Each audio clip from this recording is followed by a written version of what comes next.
Olá, e aí, como é que os meus pequenos estão? Vocês nem imaginam a falta que vocês estão fazendo, tá? Brigava tanto com vocês na aula, mas o professor tá morrendo de saudade de cada um de vocês. Agora é a minha vez de se vingar de vocês, né? Porque eu vou dar aula e vocês não vão conseguir me atrapalhar. Vou conseguir dar aula normal até o fim. Mas eu confesso que eu tô sentindo falta de vocês me atrapalharem, das conversas, do contato com vocês, tá? Vocês são alunos muito bons. Eu sou muito feliz em ser professor de vocês. São muito inteligentes, muito dedicados, tá? E mais que nunca, continuem assim, tá? A gente precisa que vocês continuem com a dedicação de vocês, fazendo a leitura, melhorando a leitura de vocês. Tem muitos alunos que leem muito bem já, mas tem alguns que ainda têm alguma dificuldade e apesar de eu não ser professor de português, mas como eu sempre digo nas minhas aulas, eu cobro de vocês a leitura, eu cobro de vocês a escrita, eu cobro de vocês a fala, porque eu estou exercendo de fato a minha função de professor fazendo essas cobranças também, e não só cobrando os conteúdos de história. Olha, eu vou fazer com vocês o seguinte hoje, tá? Nós vamos encerrar o nosso módulo 1. Nós temos 4 capítulos no módulo 1 e hoje eu vou fazer uma revisão geral de todo este módulo e assim a gente consegue finalizar para quando for nos próximos encontros a gente já ir trabalhando os outros capítulos para que a gente não fique atrasado. Desculpa. Se Deus quiser, mais cedo ou mais tarde essa situação vai passar e a gente vai voltar com tudo para a sala de aula sem prejuízo, tá? Sem prejuízo. Por isso que eu reforço que façam sempre as leituras. Tanto da minha, claro, como professor de história, eu vou muito pegar no pé de vocês em relação à história, mas não deixem não também de estudar todo o conteúdo de vocês, se organizem direitinho, aproveitem esse tempo que estão em casa, dá para estudar, dá para assistir, dá para descansar, dá para dormir, dá para fazer tanta coisa, a gente vai conseguindo fazer todas essas coisas. Eu estou em casa também, estou fazendo todo o meu trabalho, tanto lá da promotoria, do Ministério Público, estou fazendo aqui de casa os processos, tudo direitinho, gravando as aulas de vocês, passando as atividades, do pessoal também da faculdade. Então, tá um pouquinho complicado porque a gente sente saudade da rotina, mas é preciso, tá? A gente está conduzindo as coisas dessa forma. Ó, no capítulo 1, foi o nosso primeiro capítulo de aula. Foi um capítulo muito bom, a gente conversou muito sobre ele, né? Falamos sobre o surgimento da história. A gente falou sobre sujeitos históricos. Eu expliquei para vocês direitinho que tanto eu como cada um de vocês são sujeitos históricos. Por quê, professor, nós somos sujeitos históricos? Porque nós somos capazes de produzir história. Eu na minha função de professor, vocês na função de vocês como aluno, os pais de vocês, os familiares de vocês, todo dia a nossa rotina diária de trabalho, de estudo, tudo isso a gente também contribui para a história. E nós somos, sim, sujeitos produtores da história. Se recordam que eu disse a vocês que, para ser um sujeito da história, não precisa ter sido eu que, por exemplo, descobri o Brasil, tá? Quem descobriu o Brasil é um sujeito da história, sim, tem a importância dele, tem. Mas o fato disso não diz que só ele é o sujeito da história. Eu também sou um sujeito, vocês também são sujeitos da história. A gente falou um pouquinho sobre fontes históricas. Lembram? Passei até uma pesquisa para vocês sobre fontes históricas. E eu disse para vocês que nós tínhamos fontes históricas materiais, fontes históricas imateriais. Professor, o que é uma fonte histórica material? Fonte histórica material é alguma coisa que eu posso pegar, tá? Que eu possa tocar, uma igreja, um museu. A caixinha do meu óculos, se tiver uma importância para a história, ela pode ser uma fonte histórica, a minha caneta, o meu óculos, certo? Isso são fontes históricas materiais. O livro de vocês, nosso livro de trabalho, é uma fonte histórica material, tá? Agora, nós temos também as fontes históricas imateriais. Professor, o que é uma fonte histórica imaterial? Fonte histórica imaterial é algo que a gente não pode tocar. O que seria isso? os relatos, as histórias que os avós de vocês contam, por exemplo. Né? Todo mundo já deve ter ouvido alguma historinha do avô, do tio mais velho, sobre algum acontecimento do passado, sobre como eram as coisas antes quando não tinha internet, por exemplo, que eles se comunicavam através de carta. Toda essa história, essa lembrança, a memória dessas pessoas mais velhas é a chamada fonte histórica imaterial.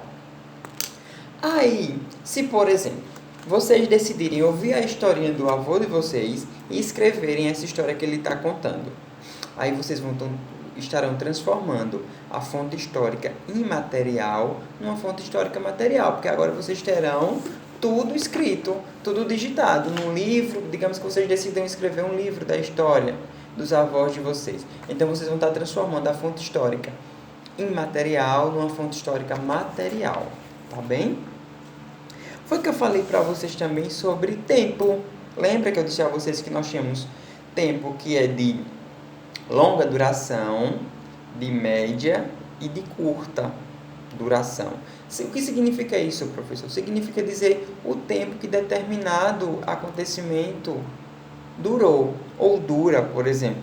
Pronto, no exemplo de curta duração, né? Nós temos curta, média e longa. De curta duração, eu disse até para vocês, eu dei esse exemplo na sala, sobre uma partida de futebol. É um tempo de curta duração. Como a gente sabe, em tese, em regra, uma partida de futebol tem quanto? Tem 90 minutos, né? 45. Não é isso? 90 minutos. Se não for, pergunta aí o pai de vocês. Uma partida de futebol é um tempo de curta duração. Por quê? Porque a gente sabe que ele vai acontecer dentro daquele tempo. Depois acabou. Tá bem? Uma aula, pronto. A minha aula com vocês na escola normal, ela dura 1 hora. Então, é um evento de curta duração. A aula do professor de história é um evento de curta duração. Tá bem? A gente falou sobre média duração. O que é um acontecimento de média duração? Olha, minha gente, um acontecimento de média duração é um acontecimento que ele vai demorar mais um pouquinho, mas a gente sabe que ele vai passar. Como uma crise econômica, né, que às vezes o país enfrenta. Pronto, um exemplo que eu vou dar para vocês, que daqui uns dias, se Deus quiser, essa pandemia do Covid-19 vai passar, e esse período em que a gente viveu essa pandemia, esse distanciamento social, vai ser considerado como um tempo de média duração. Se Deus quiser, ele vai demorar pouco, então ele já vai ser considerado um de média duração. E um de longa duração. O que pode ser um de longa duração? Como o próprio nome já diz, longa é algo que o quê? Que demora mais, tá? Ele vai demorar mais a passar.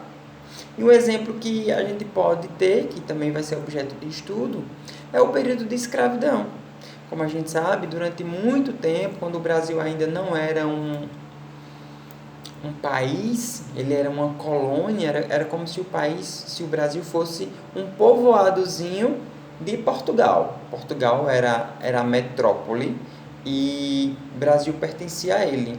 Então, depois do período de colônia, nós tivemos um período muito longo de escravidão, em que os escravos eram trazidos da África para trabalhar aqui nas plantações de cana-de-açúcar, para servir os senhores e tudo mais. O período de escravidão é considerado um acontecimento no tempo de longa duração, tá bem? Lembrem dos tempos: curta duração, média duração e longa duração. Certo, queridos? Vamos avançando agora.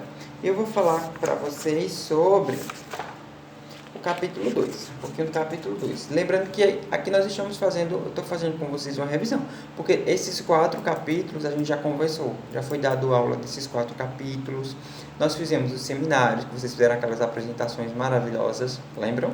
Então a gente já esgotou o assunto. Eu estou aqui fazendo uma revisão para que vocês vão lembrando e quando a gente for para os próximos capítulos ficar mais fácil, certo? Nós estamos bem avançados no conteúdo, a gente conseguiu estudar bastante, então nós não estamos prejudicados, tá bem?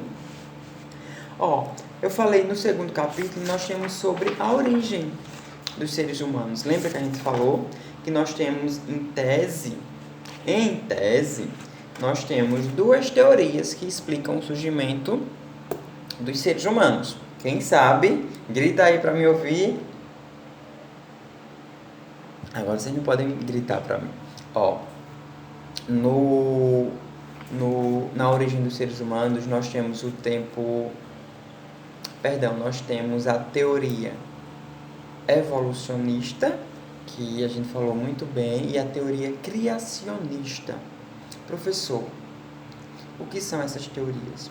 Ó, essas duas teorias, os cientistas e a própria história se apropria dela para explicar como foi que os seres humanos, como foi que tudo deu origem, certo? Aí lembrem bem, a teoria evolucionista, que é a teoria defendida pela ciência, pelos pesquisadores, eles dizem que nós somos descendentes dos primatas, tá? Que um determinado grupo de primatas são macacos, certo? Que um determinado grupo de primatas evoluiu até que chegou no último homem, que era o Homo sapiens, e aí deu origem a nós, seres humanos. Essa é a teoria evolucionista. Mas nós temos também a teoria criacionista, tá? O que é essa teoria criacionista, professor? A teoria criacionista é a teoria que vai dizer que a criação do mundo, dos seres humanos, é atribuída a Deus, tá? É a religião que explica a teoria criacionista, que nós somos criados por Deus, que nós somos descendentes de Adão e Eva, tudo direitinho. E como eu sempre falo para vocês, falei nas aulas, eu não posso dizer que a teoria evolucionista é a verdadeira, ou que a teoria criacionista é a verdadeira, não, tá bem? Lembre que hoje as duas são estudadas, a gente tem que conhecer as duas são consideradas muito importantes. Certo? Então, na origem dos seres humanos, a gente precisa saber disso. Que nós precisamos saber também que nós tivemos 2 períodos importantes, que foi o período paleolítico e o período neolítico. Lembra também que a gente fez um debate sobre esse assunto, que foi muito bacana, todo mundo participando, e foi show de bola. Ó, o período paleolítico, que eu disse para vocês também, que ele pode ser conhecido como pedra antiga ou pedra lascada, que isso também foi objeto do nosso debate. E o que é que eu posso dizer mais para vocês lembrarem sobre o período paleolítico? Teve o desenvolvimento dos primeiros hominídeos, que são os primeiros seres humanos de fato. No período neolítico, ele é conhecido como período pedra o quê? Nova ou pedra polida. Isso. Aqui, os homens deixam de ser nômades. Lembra que eu disse a vocês que durante muito tempo as sociedades eram sociedades nômades. O que era uma sociedade nômade? Eles não sabiam, por exemplo, plantar, criar animais, certo? Então, digamos que eles moravam, primeiro, a sociedade de Mohenjo-Daro. Digamos que a gente esteja voltando lá muito tempo atrás. Digamos que a gente morava em Mohenjo-Daro.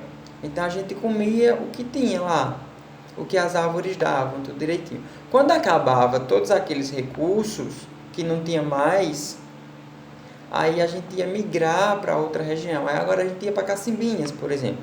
Chega lá, a gente usava todos os recursos possíveis de Cacimbinhas. Depois a gente ia para Dois Riachos e assim por diante. Então são pessoas nômades, que elas mudam de um lugar para outro.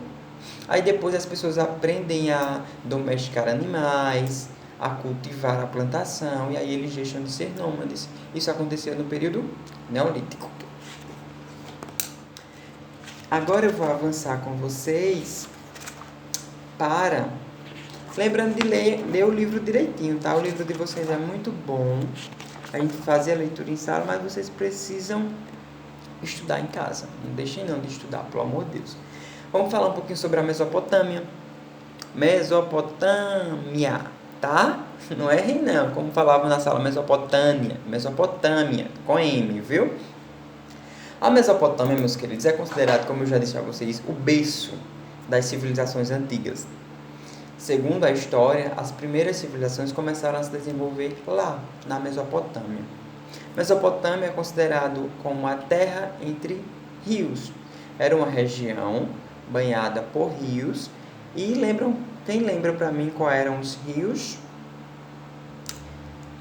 Lembram dos rios importantes que eu disse a vocês que banhavam a Mesopotâmia? Que era o rio Tigre e o rio Eufrates, tá? Tigre e Eufrates banhavam a região da Mesopotâmia e lá surgiram os primeiros povos. Lembrem disso, sobre a Mesopotâmia é o que há de mais importante, certo? Agora eu vou para o último capítulo, para que eu possa passar uma atividade para vocês. Lembro mais uma vez, todos esses capítulos, toda essa conversinha que eu estou tendo com vocês hoje, nós já tivemos em sala de aula. Então, a gente precisa lembrar. Eu pedi sempre para vocês fazerem as marcações direitinho, para quando estiver estudando ficar mais fácil. Lembra que eu sempre dizia, marquem isso, marquem essa parte importante. Isso é forma de estudar, que ajuda muito a gente. Nosso último capítulo, que é o capítulo que eu vou pedir a atividade de vocês, é sobre a África antiga, que vai falar sobre quem? Os egípcios. A gente trata sobre a África, a gente lembra desde logo de quê? Sobre as grandes construções dos egípcios. Que foi o quê? As pirâmides. Professor, para que serviam as pirâmides? As pirâmides eram uma forma de demonstrar poder. Elas serviam também para enterrar os faraós, para guardar toda a riqueza dos faraós. Os faraós, eles eram quem? Eles eram os reis, vamos dizer assim, tá? Era como se fosse a pessoa mais importante das civilizações egípcias, certo? Não esqueçam isso não. Lá também no Egito Antigo, eles acreditavam em vários deuses. Lembra que eu sempre disse a vocês, quando um povo acredita, um determinado povo ou uma civilização acredita em vários deuses, eles são o quê? Eles são politeístas, certo? A civilização egípcia, eles eram povos politeístas. Por quê? Porque eles acreditavam que tinham vários deuses. Existiam vários deuses, uma para cada coisa que eles consideravam importante. Tem outra informação importante sobre os egípcios, que é o quê? A mumificação. Todos vocês já ouviram falar em múmias, né? Então, as múmias, elas elas surgiram essa denominação de múmias, e as múmias mesmo, lá do Egito Antigo, da sociedade egípcia. E por que eles faziam a mumificação? O que era, professor, essa mumificação? Quando alguém morria, lá na civilização egípcia, eles limpavam o corpo da pessoa e envolviam com tecido, né? Enrolava todinho, transformando a pessoa numa múmia, realmente. Por que eles faziam isso? Porque eles acreditavam que ia haver um momento em que os deuses deles iriam ressuscitá-los, certo? E essas múmias, assim, quando alguém morria, que ia para esse processo de mumificação, por quê? Porque eles, como eu disse a vocês, eles acreditavam na vida eterna. Então eles banhavam as pessoas, passavam perfumes, porque para quando as pessoas chegassem no reino do Deus deles lá, tem que chegar bem. E o corpo tinha que ser conservado direitinho, porque eles acreditavam que em um determinado momento a alma que tinha saído naquele momento que a pessoa morreu, ela voltaria para o corpo, certo? Isso, como eu estou falando para vocês, é acontecimentos lá da sociedade egípcia. Nós temos lá as figuras do faraó, como eu já disse para vocês, e dos sacerdotes, faziam parte da sociedade egípcia. E outra coisa importante que nós tínhamos lá no Egito Antigo era o rio Nilo. É um rio muito conhecido, foi um rio que permitiu o desenvolvimento e a evolução da sociedade egípcia. Ok, meus queridos? Eu vou querer que vocês respondam a atividade da página 50 e da página 51. Vocês vão assistir o meu vídeo todinho. Depois, vocês vão ler o conteúdo do capítulo 4 e assim vocês vão responder a atividade. Quando for essa atividade vocês vão poder me enviar até de hoje a 8, certo? Quando vocês terminarem de responder, vocês vão tirar uma foto da atividade e manda para mim no privado, tá? Sem problema nenhum. Aí diz, professor, aqui é a Maria Heloísa, aqui é a Heloíse, aqui é a Isadora, aqui é o João Pedro, do 6º ano B, aí manda a atividade, tá bem? E é isso, meus queridos. Um forte abraço, fiquem com Deus, que Deus proteja cada um de vocês, mantenham a higiene direitinho das mãos, o cuidado, fiquem em casa, cuidem das pessoas que estão em casa com vocês também, orientando direitinho. E mais uma vez, eu estou morrendo de saudade de vocês. Vocês são maravilhosos, gosto muito de vocês. E logo, logo a gente vai voltar, tá? Mas estudem, que vocês sabem que eu cobro. Eu não deixo que aluno me enrole, não. Eu cobro direitinho e depois vou cobrar tudo isso que a gente tá vendo aqui também, tá? Tchau!